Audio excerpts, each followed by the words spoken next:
हरे कृष्णा। आप सभी को आने वाली अक्षय तृतीया तिथि की बहुत सारी शुभकामनाएं।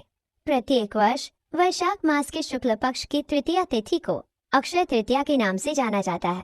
ये दिन अत्यंत सौभाग्यशाली और हर प्रकार के अक्षय पुण्य फल प्रदान करने वाला बताया गया है। तो चलिए इसी अक्षय तृतीया के उपलक्ष्य में आज हम उसकी पौराणिक कथा का श्रवण करते हैं। आइए आज की कथा आरंभ करते हैं। एक समय राजा युधिष्ठिर ने भगवान श्री कृष्ण से पूछा, हे भगवान, कृपा करके आप अक्षय तृतीया का महात्म्य वर्णन कीजिए। उसका क्या फल है और उसका पालन करने से मनुष्य को कौन से पुण्य फल की प्राप्ति होती है। युधिष्ठिर महाराज का प्रश्न सुनकर भगवान श्री कृष्ण ने कहा, हे राजन, सुनिए। इस पुण्यमय तिथि में पूर्वाहन में स्नान, जप, तप, होम, स्वाध्याय, पितृतर्पण और दान इत्यादि जो कुछ भी किया जाता है वो अक्षय पुण्य फल का दाता बन जाता है। इस अक्षय तृतीया तिथि को युगादि तृतीया भी कहते हैं, क्योंकि इस दिन से सतयुग का आरंभ हुआ था।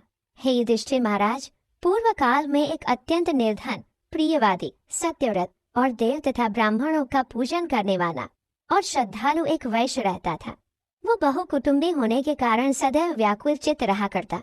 उसने वैशाख मास के शुक्ल पक्ष की अक्षय तृतीया के महात्म्य में सुना कि इस तिथि में दान, जप, हवन और स्नान आदि से महत् फल प्राप्त होता है। उस वैश्य ने भी अक्षय तृतीया के दिन प्रातः काल गंगा जी में स्नान करके विधि पूर्वक देवताओं और पितरों का पूजन किया। उसके बाद उसने घर आकर लड्डू, पंखा, जल भरे हुए पात्र, जौ, गेहूं और लवण इत्यादि तथा सत्तू, दही, चावल, गुड़ इत्यादि खाद्य पदार्थों का दान किया। इसके उपरांत उसने स्वर्ण, वस्त्र, दिव्य पदार्थों इत्यादि का भी श्रद्धा अनुसार भक्ति पूर्वक दान किया। स्त्री के निषेध करने पर भी, कुटुंब चिंता से चिंतित होने पर भी और वृद्धावस्था आने के कारण अनेक रोगों से ग्रसित हो जाने के बाद भी वो इस धर्म और कर्म से विमुख नहीं हुआ और इसी कारणवश, हे राजन, समय पाकर उसका अगला जन्म कुशावती नगरी में एक क्षत्रिय के घर में हुआ। पूर्व संचित पुण्य कर्मों के प्रभाव से वो अत्यंत धनी और प्रतापी राजा बना। हर प्रकार का वैभव पाने के बाद भी उसकी बुद्धि कभी भी धर्म से विचलित नहीं हुई और उस जन्म में भी उसने भगवान की भक्ति करके अक्षय पुण्य फल की प्राप्ति की और अंत में मोक्ष प्राप्त किया। उस जन्म में उसने और भी अधिक धर्म संचय किया और ये सभी चीजें अक्षय तृतीया के परिणाम स्वरूप ही उसे प्राप्त हुई। जो भी मनुष्य इस अक्षय तृतीया के दिन शास्त्रों में बताए गए धर्मों का पालन करता है, प्रातःकालीन स्नान करता है, अपनी क्षमता अनुसार कुछ न कुछ दान देता है, अधिक से अधिक स्वाध्याय या जप करता है, उसे अक्षय पुण्य फलों की प्राप्ति होती है। ऐसे पुण्य फल जिनका कभी भी क्षय नहीं होता। आइए अब इसी अक्षय तृतीया के उपलक्ष्य में एक और कथा का श्रवण करते हैं। ये प्राचीन समय की बात है, जब ये पृथ्वी अनेक महान राजाओं और तेजस्वी ऋषि मुनियों से सुसज्जित थी। चारों ओर धर्म और सुख का वास था, लेकिन फिर भी कर्म का चक्र सबके लिए एक समान कहाँ होता है ना। तो बस ऐसे समय में भी एक ब्राह्मण परिवार रहता था जो कि अत्यंत निर्धन था। इस परिवार में मात्र ब्राह्मण और उसकी पत्नी थे। ना तो उनके पास कोई धन संपत्ति थी और ना ही पुत्र संपत्ति। जी हाँ, ये दंपति संतानहीन भी थे। लेकिन इस ब्राह्मण के जीवन में जो एक सुख था वो था उसकी पत्नी। उस ब्राह्मण की पत्नी अत्यंत विनम्र, पतिव्रता, चारित्रवान और सुंदर थी। ब्राह्मण भिक्षा मांगकर जो भी लाते उसी में वो संतुष्ट रहती और अपने पति की सेवा करती थी। अनेक प्रयासों के बाद भी ब्राह्मण अपने जीवन निर्वाह हेतु पर्याप्त धन एकत्रित नहीं कर पा रहे थे। इस अवस्था में भी वे दोनों पति पत्नी परम भगवान के प्रति समर्पित थे। आखिर एक दिन ब्राह्मण की पत्नी ने कहा, हे स्वामी, आप इतना प्रयास करते हैं लेकिन फिर भी हम अपने जीवन यापन हेतु पर्याप्त धन एकत्रित नहीं कर पा रहे हैं। हमारे भाग्य में संतान सुख भी नहीं है।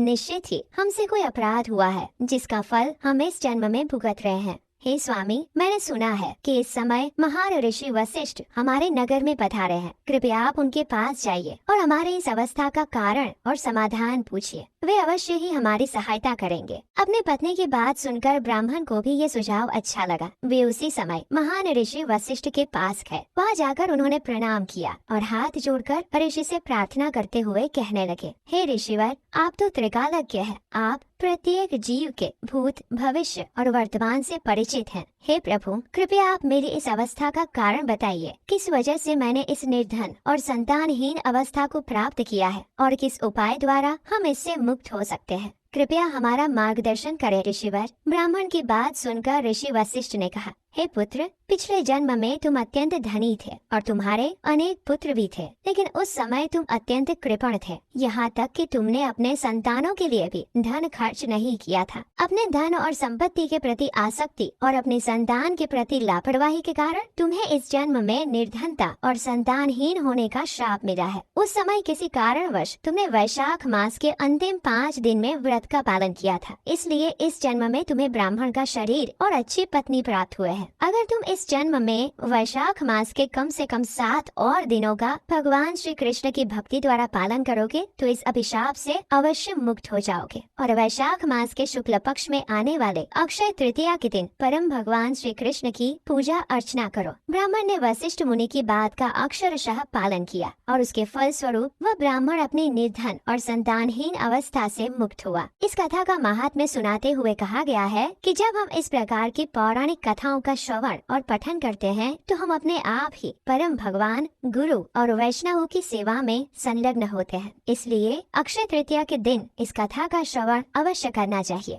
सिंहाचल में भगवान नरसिंह देव के एक विग्रह है जिन्हें संपूर्ण वर्ष के दौरान चंदन लगाकर रखा जाता है, लेकिन अक्षय तृतीया का यही वो एकमात्र दिन है जब उनके शरीर से चंदन उतार लिया जाता है। यानी सिंहाचल के भगवान नरसिंह देव के वास्तविक विग्रह के दर्शन आपको सिर्फ अक्षय तृतीया के दिन ही हो सकते हैं। जगन्नाथपुरी धाम में हमारे प्रिय जगन्नाथ, बलदेव और सुभद्रा जी के रथ यात्रा की तैयारी और रथ बनने की शुरुआत भी अक्षय तृतीया के दिन से ही होती है। वृंदावन में बांके बिहारी मंदिर में भगवान श्री कृष्ण के चरणों के दर्शन भी वर्ष में सिर्फ एक बार अक्षय तृतीया के दिन होते हैं। इसी दिन से गंगोत्री, यमुनोत्री और बद्रीनाथ के द्वार भी खुल जाते हैं और 4 धाम यात्रा प्रारंभ होती है। आदि शंकराचार्य ने कनकाधार स्तोत्र की रचना भी अक्षय तृतीया के दिन ही की थी। श्रीपाद माधवेंद्र पुरी ने भी इसी दिन भगवान को सर्वप्रथम बार चंदन लगाया था और इस प्रकार चंदन यात्रा का प्रारंभ भी अक्षय तृतीया वाले दिन से ही होता है। हमारे श्रील प्रभुपाद ने भी झांसी में लीग ऑफ डिवोटीज की स्थापना भी अक्षय तृतीया वाले दिन ही की थी। जैन धर्म के लिए भी अक्षय तृतीया अत्यंत विशेष दिन है, क्योंकि जैन धर्म के सर्वप्रथम तीर्थंकर ऋषभदेव ने आज ही के दिन अपने 1 वर्ष के उपवास का पारण किया था, इसलिए वे इस दिन को वर्षी तप के नाम से भी मनाते हैं। अक्षय तृतीया को अखातीज के नाम से भी जाना जाता है। अक्षय तृतीया एक ऐसा विशेष दिन है जिस दिन अधिक से अधिक मात्रा में दान और पुण्य कर्म के साथ साथ व्यक्ति को आध्यात्मिक कार्य भी करने चाहिए, जैसे कि भगवान के पवित्र नामों का जप करना। इसलिए आज के दिन अधिक संख्या में हरे कृष्ण महामंत्र का जप करना चाहिए। आज के दिन भगवत गीता, श्रीमद् भागवतम जैसे आध्यात्मिक ग्रंथों को पढ़ना चाहिए। अक्षय तृतीया के दिन स्वयं लक्ष्मी देवी और भगवान नारायण की विशेष पूजा करने का महात्म्य है। इसलिए कहा जाता है कि इस दिन किसी भी रूप में सोना या चांदी खरीदना शुभ माना गया है। आप अपनी क्षमता अनुसार सोने और चांदी की खरीदी कर सकते हैं, चाहे वो आभूषण के रूप में हो या फिर किसी और रूप में। जरूरी नहीं है कि कोई बड़ी चीज ही लेना,